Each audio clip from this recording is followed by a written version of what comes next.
Okay. Welcome everyone.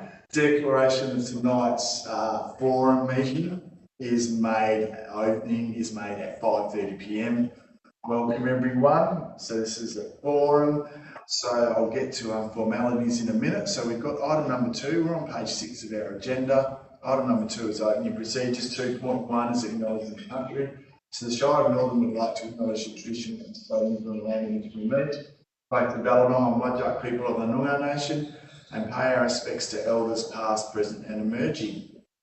Item 2.2 is recording of council meetings. So members of council, declaration, and members of the gallery, our one member of the public, are advised that this meeting will be live streamed and audio recorded and made available on the Shire of Northern YouTube channel. If members of the public want to access the recording of this meeting, they can do so via the Shire of Northern website. I'll just remind everyone that tonight is a forum, so it's a Q&A night. We're not making decisions, so it's inquiry only.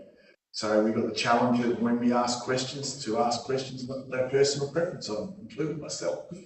So item number 3 is attendance. 3.1 is attendees.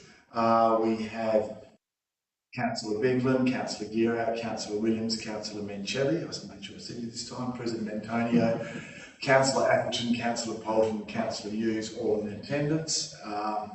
As Councillor Ryan attends, we'll note the time. So we have the staff, all the staff as listed are in attendance. So welcome all members of the staff and welcome to our member of the gallery, who I'll be referring to in a minute, our member of the public. So item 3.2 is apologies, that is nil. So we move to page 7. So item 3.3 is approved leave of absence, that is nil. 3.4 absent, at this stage it is nil, we'll just check with Councillor Ryan. Item number 4 is disclosure of interest. I do have a range of these, so I'll quickly go through these. So item 13.1.2, Northern Airfield rules of operation. Councillor Williams has declared impartiality. One of Councillor Williams' brothers-in-law has a hangar at the airfield. Hangar owners are mentioned in the report.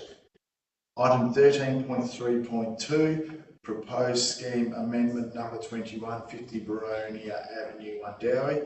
President Antonio, that's me, has declared impartiality. The applicants for this submission are well known to President Antonio, with one of the applicants being a fellow councillor on the Shire of Northern. Same item, 13.3.2, proposed scheme amendment number 21, 50 Baronia Avenue, Wundowie. Councillor Gearout has declared impartiality. The landowner of the proposed scheme amendment is a fellow councillor. Councillor Gearout's interest is minor and it will not impact Councillor Gearout's decision in this matter. Item 13.3.2, same item, proposed scheme amendment number 21, 50 Baronia Avenue. 50 Baronia Avenue, got that correct, in Wundowie. Councillor Polton has declared impartiality. Councillor Bigland, the landowner, is known to Councillor Polton. With regard to the matter in item 13.3.2, Councillor Bolton advises that he has an association with the landowner mentioned in the report. The association is impartial. 13.3.2, same item. Councillor Bigland has declared financial interest in this item. Councillor Bigland is part owner of 50 Baronia Avenue, that is owned by their self-managed superannuation fund. So as we get to this item, that's tonight and the decision-making meeting next week, Councillor Bigland will need to vacate when we get to that item. 13.3.2, same item, proposed scheme amendment number 21, 50 Baronia Lane, Wundowie. Councillor Williams has declared impartiality. One of the owners of the subject property is known to Councillor Williams and is a fellow councillor. Councillor Williams' husband was previously done work for another owner over 12 months ago. Item 13, I hope I read that out right, Councillor Williams. Councillor 13.3.2, proposed scheme amendment number 2150 Baronia Avenue, Undowie. Councillor Appleton has declared impartiality. Councillor Biglan is a fellow councillor. 13.3.2, Councillor Hughes has declared impartiality. The same item, proposed scheme amendment number 2150 Baronia Avenue, Undowie. The owners of the lots to be rezoned potentially are known to Councillor Hughes. Same item, 13.3.2, Councillor Mencelli has declared impartiality. The proponents are well known to Councillor Mencelli. It's minimal. Item 13.3.3, proposed scheme amendment number 2251 Jacozo Rise in Undowie. Councillor Biglan has declared impartiality. Residents and some of the staff at Jacozo Rise are known to Councillor Biglan. 13.3.4, variation to our fresco dining permit 190 Fitzgerald Street Northern. President Antonio has declared impartiality, that's me. The applicants for this submission are well known to President Antonio, so minimal and will not affect decision making. Same item, 13.3.4, variation to our fresco dining permit 190 Fitzgerald Street Northern. Councillor Hughes has declared impartiality. The owner of 190 Hotel is known to Councillor Hughes. Same item, 13.3.4. That's a variation to our fresco dining permit 190 Fitzgerald Street Northern. Councillor Mencelli has declared impartiality. The owner of 190 Fitzgerald Street is known to Councillor Mencelli. So that's all that I've received at this stage. As I get to any item, councillors are well aware that they can still put it in, especially before the decision making. So we now go to page 8 quickly. So that's item number 5, announcements by the presiding member without discussion. So we go to page 11. So item number 6 is public questions. This is when I promised that I'd look at you and see if there's any questions from members of the public. Still have to, Nicole. So we know that, and I'll come back to you in a minute. So item number 7 is response to previous public questions taken on notice. There is question and answers provided there, so I don't need to read those out. And then we go to page 12. So item number 8 is receiving of petitions, presentations and deputations. 8.1 petitions is nil. 8.2 presentations is nil. 8.3 is deputations, where members of the public can apply to make a deputation, which is basically a statement. So I'm going to refer to our member of the public just to double check. So we'll leave that one there. So we still go to page 13. So that's nil for everyone who's listening in. Item number 9 is applications for leave of absence on page 13. That is nil. Item number 10 is confirmation of minutes. 10.1 is confirmation of minutes from the ordinary council meeting held 17th July 2024. Any questions on these minutes, councillors? No. Okay, so then we have item 10. I'm not moving on. No, sorry, 10.2. You're just moving back. You're just testing me. So item 10.2 is confirmation of minutes from the special council meeting held the 14th of August 2024. I doubt you'll have any questions on that, so I'll open it up next week because that's the special council meeting from tonight. And item 10.3 is the same, notes from the council forum meeting held 14th of August 2024. As that's occurring tonight, I'll ask for questions on that next week if there is anything at the time just before we move that. So item number 9 is 11. So item number 11, I'll get that correct, on page 14 is items brought forward for the convenience of those in the public gallery. I'm not aware of any special items, so I'm just going to continue on as normal. Item number 12 is reports of committee meetings, so that is nil. Item number 13 is officer reports. 13.1 is the CEO's office. 13.1.1 is Western Australian Local Government Association, also known as WOLGA, annual general meeting. So we do have some briefing on that, and we also have, this is about the nominations for voting delegates. So any questions on that? That's on page 16. No questions on that one. So then we go to page 17. So 13.1.2 is Northern Airfield Rules of Operation. Just a reminder that Councillor Williams declared impartiality in this item.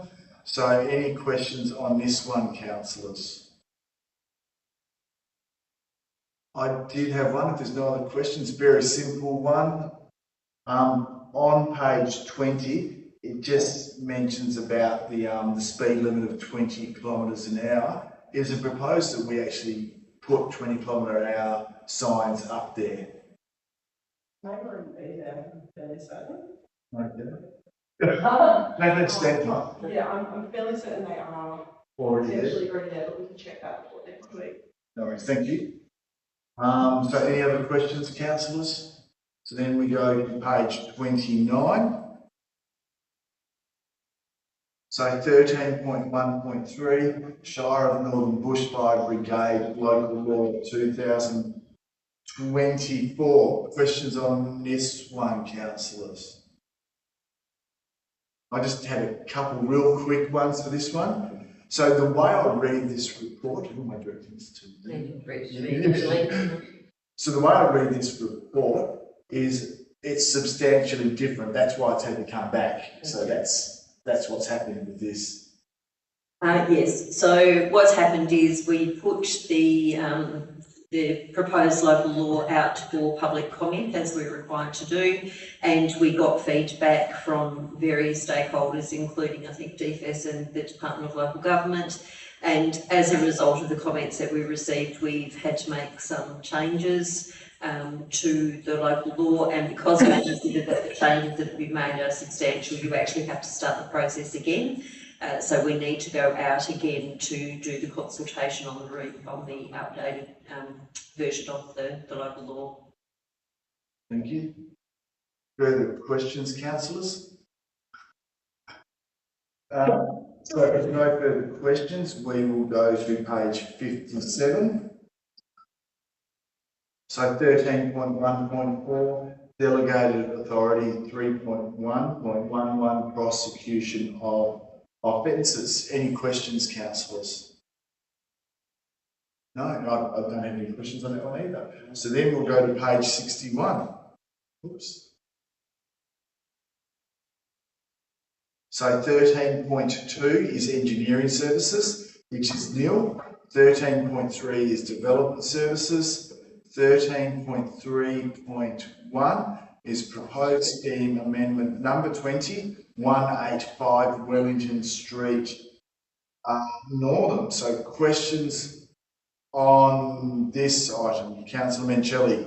Yes, I have some questions, Mr. President. The first one is, I believe there's 22 units going to be built on this particular site, or that's the proposal.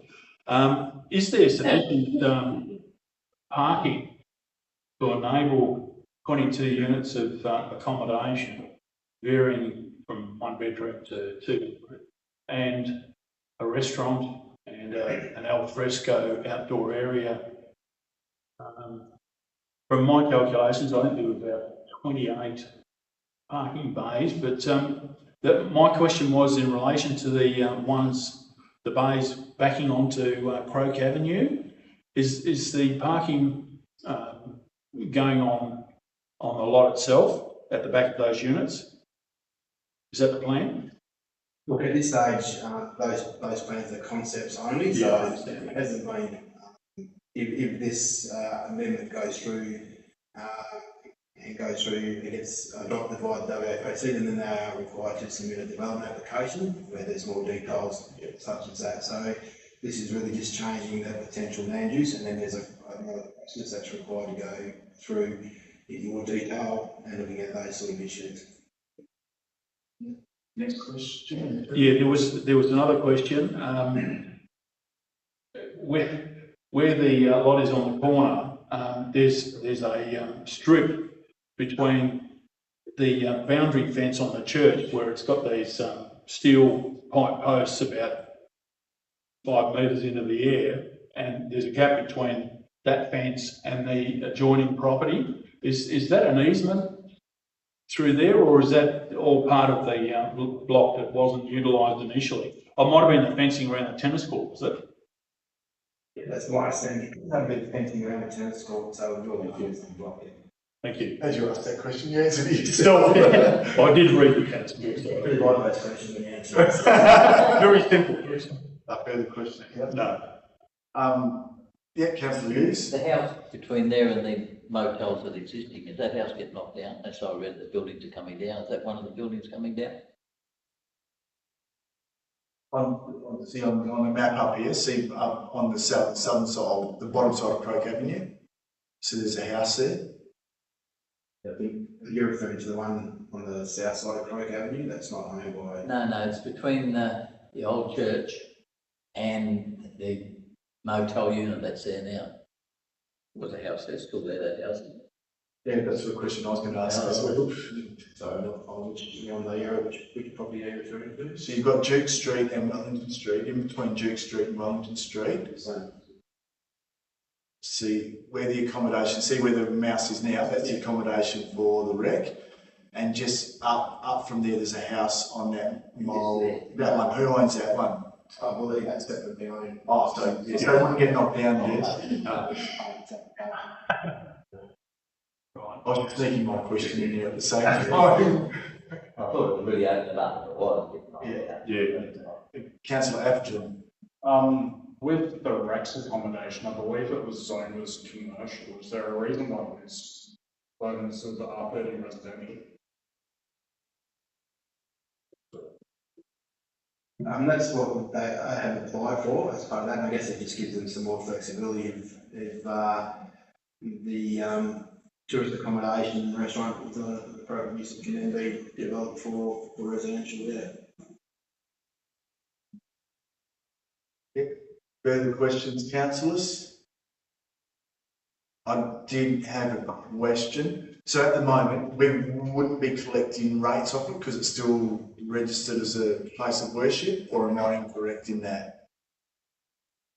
Probably, I'd say that to confirm that, I'd say it probably is still classified as rate free, correct? Still owned by, well, wouldn't it? It's because it's not owned by the church. so it's just- No, it's owned by the. So you're curious whether-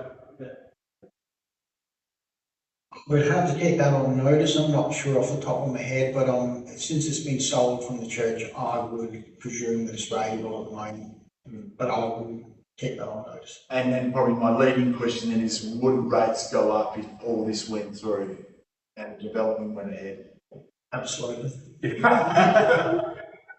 Okay, thank you. I just wanted to confirm, I think the report said that it's on the Shire's Heritage Register. My leading question is the church building facade, is that protected? So that can't get knocked down or modified substantially or anything like that?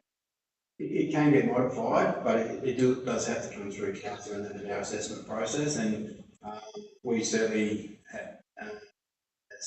as staff authorise the demolition. That is not part of our delegation, that would have to come through the council as well, so yeah, but all the discussions with the owners is obviously retaining it, but yeah, there is some protection levels there.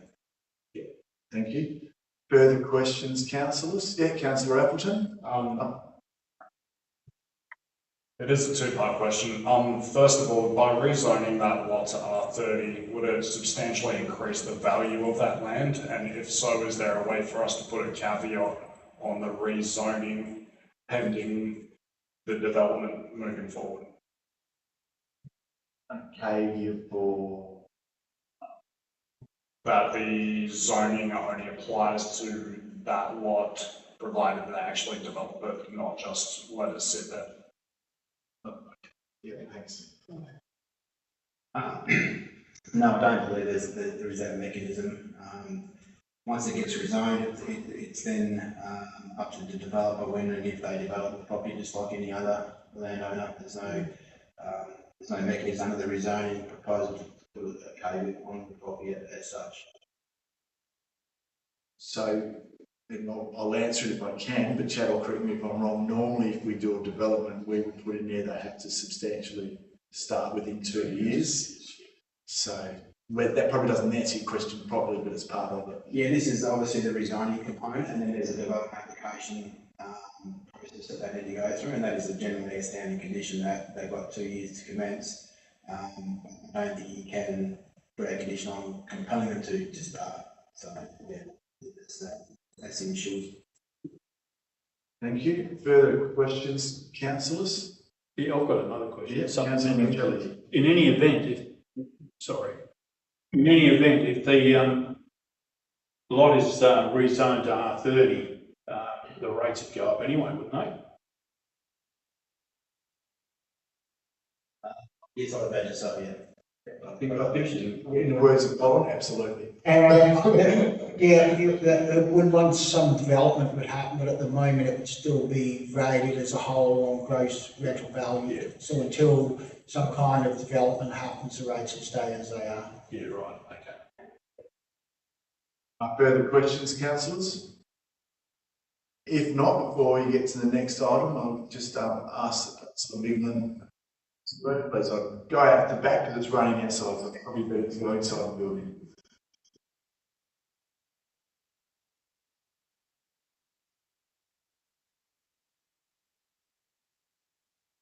So this is item 13.3.2, proposed amendment number 21, 50 Baronia Avenue, Mundawi. Just a reminder that President Antonio, Councillor Gierak, Councillor Fulton, Councillor Williams, Councillor Atherton, Councillor Hughes, Councillor Mancelli, all declared impartiality in this item, and Councillor Bigman declared financial. So that's all those. So, and we are on page 100, so just for a point of reference. So questions, councillors? I've got one. I'll go Councillor Williams first. Yeah. The request to initiate the scheme amendment to introduce this land use into the town. With the updated strategy that has just been done, I know this is, it's a, sorry, I've forgotten the terminology. I'll try my sentence again. Will the change in zoning automatically occur when the new, when and if the new strategy, words don't come around. But yeah, once that has actually been approved and accepted, will the zoning then automatically change on all those properties? And is this just getting in before that has actually become a thing, or will each individual time somebody wants to do something, will they have to actually request to have the zoning changed? I hope you understood that. I'm sorry, that was very I think I've got the same question. No, so in terms of the, even when the strategy is adopted, and if finally approved, it's then on government. We will then go through and do a series of scheme amendments to reflect what the strategy is trying to achieve. So, but that would involve potentially introducing the rural town site zoning to one day, but also the other areas that have been identified in the strategy.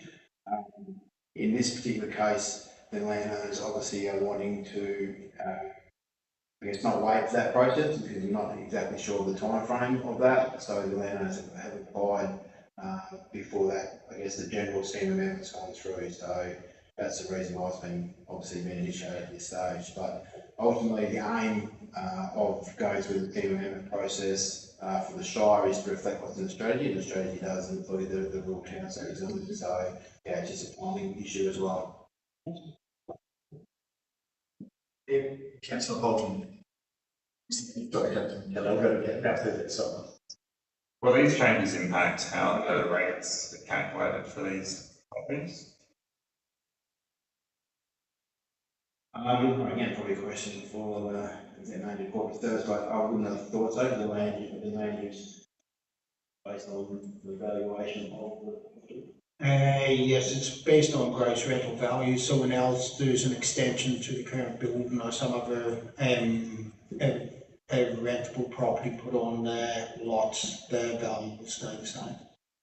Better go to Councillor Mancelli because Yes, this is scheme amendment number 21 that inter alia in the document, it variously mentions scheme amendment number 20, refers to Wundowie being 23 kilometres from Northam. I think there's a few errors in the consultant's text that should be polished up a little bit.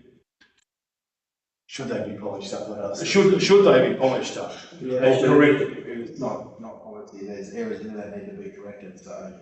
Yeah. We'll review that, but amendment 21 is the correct one from our. Yes, 21. So, yeah, we can modify that, apply to it. Going out for advertising, council resolves that tonight. Further questions, councillors? So I just wanted to confirm, I think Councillor Williams has already asked it, I just wanted to check, I put pending docs, so I was getting my language wrong as well, in the strategy that we've got pending with WAPC. So what's been planned to be done is exactly as what we're proposing to do as part of that strategy. Is that the way?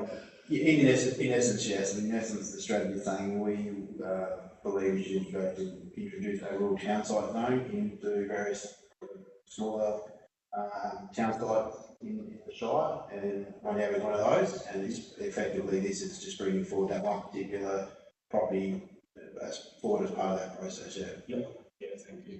And thank you for answering that again. I know Councillor Williams just asked that. Now, I must like page 104 tonight. It's the second time I've mentioned page 104, but this is genuinely on there. I picked up page 104 because you've got all the uses on the land, like so X's and D's and P's and all that. So where would this one fall under the proposed scheme amendment? Just so because I just. Is it an A, a P, a D, or an X? It wouldn't be an X because we wouldn't be entertaining it. So in terms what proposed what's proposed with that, or we're not going that far. So we're not going that far at this stage. What this amendment is doing is introducing the new rural town site zone, and then also introducing what uses can be permitted and what can't be permitted. So. Yeah, again, there's another process that they would need to follow following the rezoning. If some of the owners wanted to develop this an aged person hostel, then they would have to come through for a development approval process and going through that. So this was just included as a reference. It's included as part of the scheme amendment because that then determines what land use they can and can't apply for under there. So it's very clear from the start to all very clear from the start, and yeah, obviously we've done a little bit of work because we understand that this zone, once we introduce this zone and we rezone other properties, they'll have the same land use classifications and permissibilities. Yeah, thank you very much. Further questions on this item, councillors? If not, can we just grab Councillor Bigland, please? Thank you.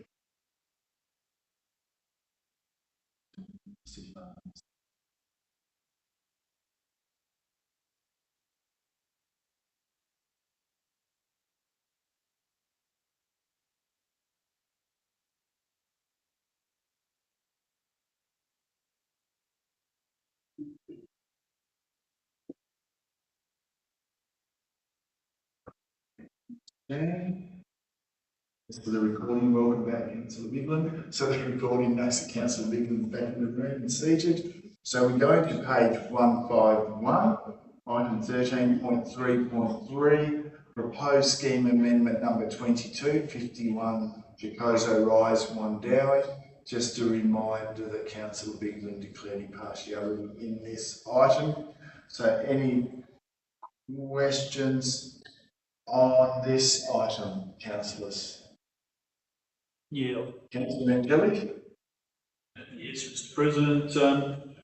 I see the owners of the property are seeking a R40 zoning because apparently there's some limitations on the current zoning, which is R30 obviously. So don't they get the bonuses for aged accommodation anymore? Is that the question I'm asking?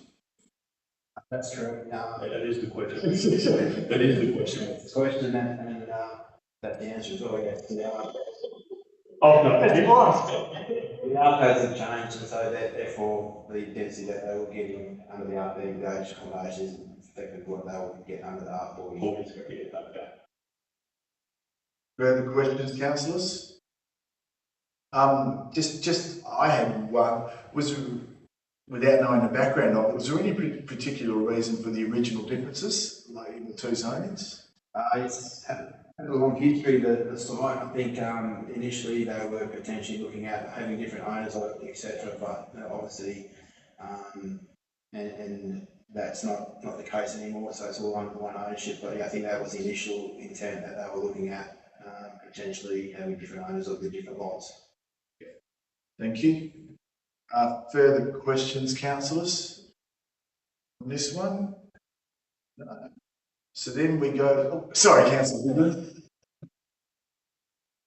Do they not, the current people residing there, do they not currently only pay rent fortnightly because they own their house in it to be able to move, hence why they were all removable houses? So if they wanted to move, they could take their house with it as opposed to a permanent one. That's my understanding of the setup out there. That's the current arrangement, as I understand it. That they own the dwelling as such, or the part home. Let's call it that. And my understanding is going through this process, those existing residents, there shouldn't be any changes to that arrangement. But it's more for the newer areas that will be developed, that they'll potentially change that. But yeah, my understanding is that current residents shouldn't be affected in terms of the ownership of their buildings. So how do we protect the current residents to ensure that they aren't implicated into forcing them to be changed from their current arrangements to potentially new arrangements? They would have to again go through the owners would have to go through a change in the development approval application, and that would then be referred back to the council. So yeah, they still as a right to change, it would have to still have to come through council for that approval process. Further questions, councillors? Just got a general one, and also, am I wrong in requesting when the developers or any applicant puts a title search in, they can include the full map? Because when you do a current title search, all you get is the numbers. You don't get an area out there. Is that, am I wrong in requesting that when they do it? Do you know what I mean? When we got a title search there, it's just got the numbers. It doesn't show the outline of the block. So can we request that? Because when you do it, you've got to do a special search when you do that. Can we request that from any applicants? You can, yeah. The old certificates of title used to have the sketch attached. We can request that. You can request that, and it's just an additional process you've got to go through. But yeah, that can be done. Yeah, it's strange to ask a question. Yeah, thank you. Any other questions, councillors? No, so we've still got Chad here for 13.3.4 on page 290. So variation to our fresco dining permit 190 Fitzgerald Street, Northam. Just a reminder that President Antonio, that's me, Councillor Hughes and Councillor Mincelli all declared partiality in this item. So questions on this item, any councillors? Yeah, Councillor Hughes. Is there any charge to him? Does he have to pay a fee because he's using council land, isn't he? Like the Shire pays him for his. I'm going to have to direct that question to Chad.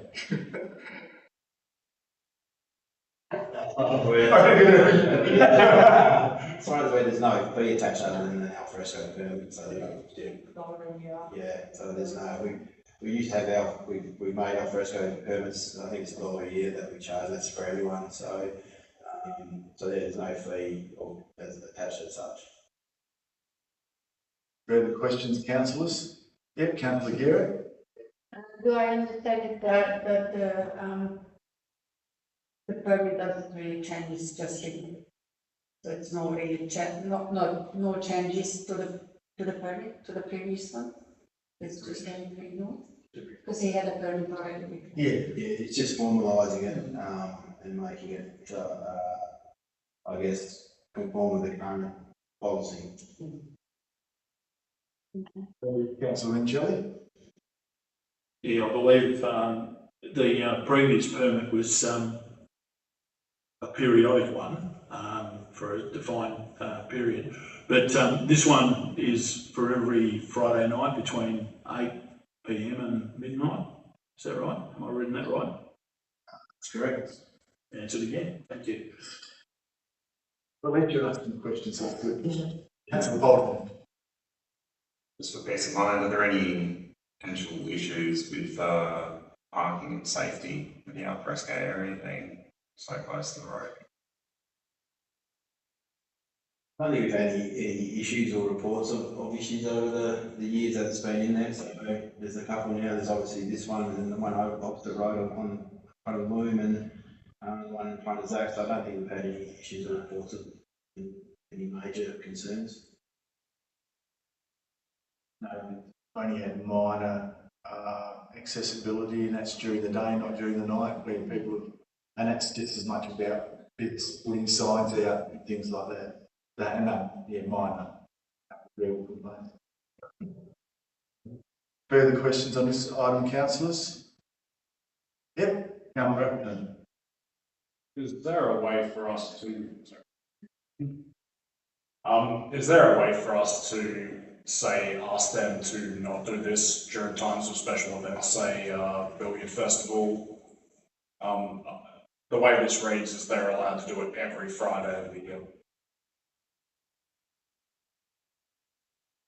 That's the way the recommendation is framed at the moment. I guess council, if they wanted to, could change that to restrict the times of any particular functions, but that would be something council would need to consider, because obviously, mentioning Billiard Festival, it's probably the busiest night of the year for some of the hotels in town. So, but yeah, council can vary, that's a staff recommendation, look at it, they can put additional conditions or restrictions on it as they see fit. Thank you. Further questions, councillors? No? So we go to page 297. So 13.3.5, proposed dwelling, 71 Higgs Place, Bakers Hill. Questions on this, councillors? I saw Councillor Minchilli first. He's ready, but he was ready. I've got a couple of questions on this one as well. The dwelling is modular. I'm just a bit bemused as to why they can't put it on the fillet on top of the old dam site. Is it that bad? Sorry, my understanding is the dwelling is 125 square metres and it's on steel girders in the floor, and it sits on concrete donuts underneath the dwelling. So is there a requirement for them to build that site up to accommodate that particular dwelling? That's the first question. And I just can't fathom why it sorry, I'm just wondering why they can't use the site further away from the fence, the original building envelope, which does run over a filled-in dam, but yeah. Yes, I can answer the second question. The applicants have indicated that the previous dam is unstable, and they've supplied, in terms of the geotech report, they have to provide that. So that's hence why they're proposing to modify the building envelope to take it away from the former dam site. Yeah, obviously they have had some engineering. There's been previous engineers report provided for the old dam site, and there's a geotech report for that. Saying it has issues even no matter what construction type you put. Obviously this is a slightly different to a conventional house pad, but they still would have issues irrespective of what type of fluids we put on the property. What was the first question again? No, just a supplementary question. I think you answered the question that I had previously. Supplementary question. The roof pitch, 7 degrees on one side, 3 degrees on the other. Normally, council, I believe, requires 15 degrees.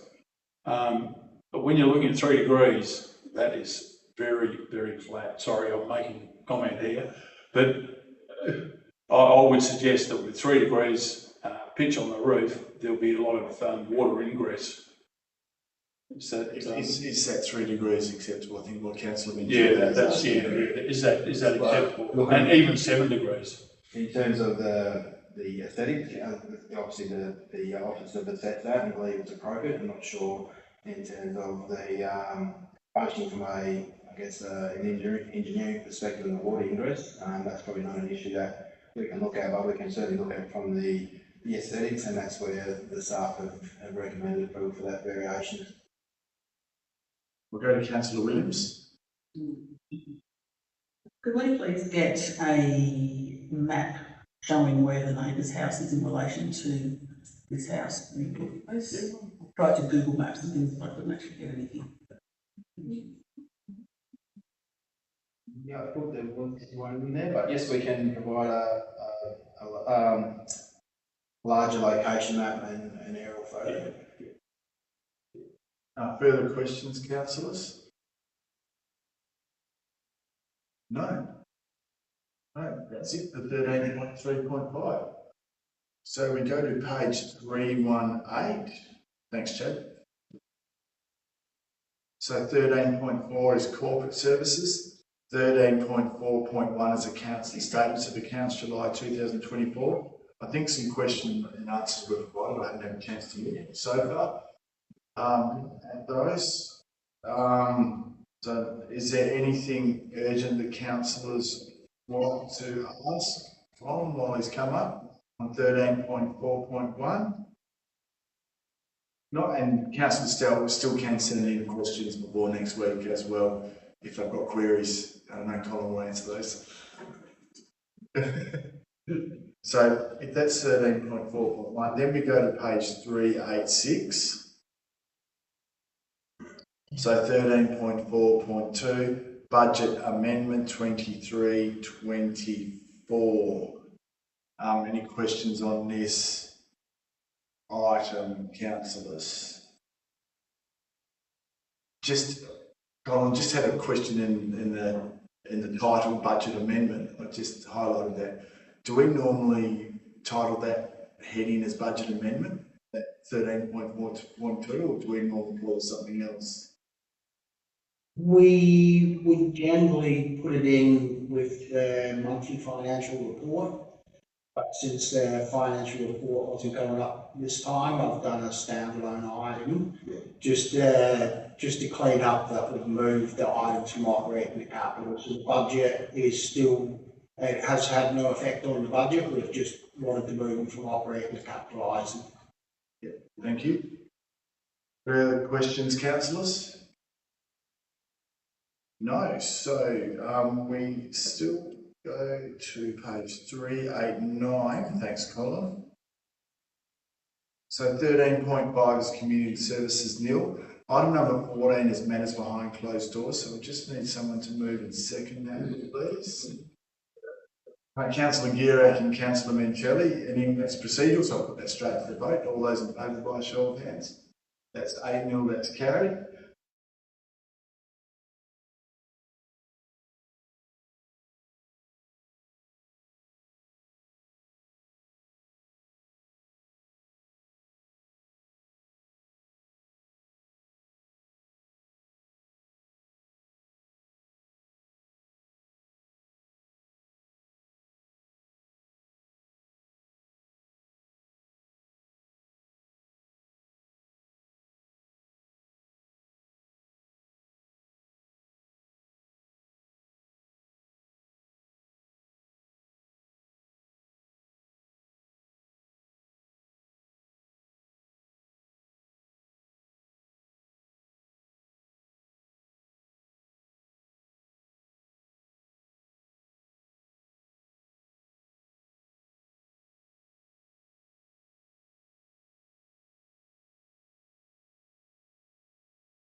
So we're still on page 389, so with item number 15, motions of which previous notice has been given is nil.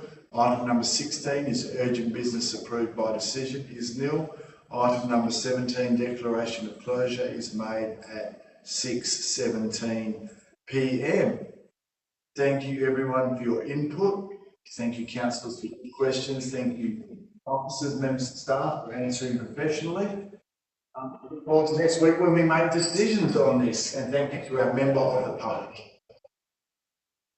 No.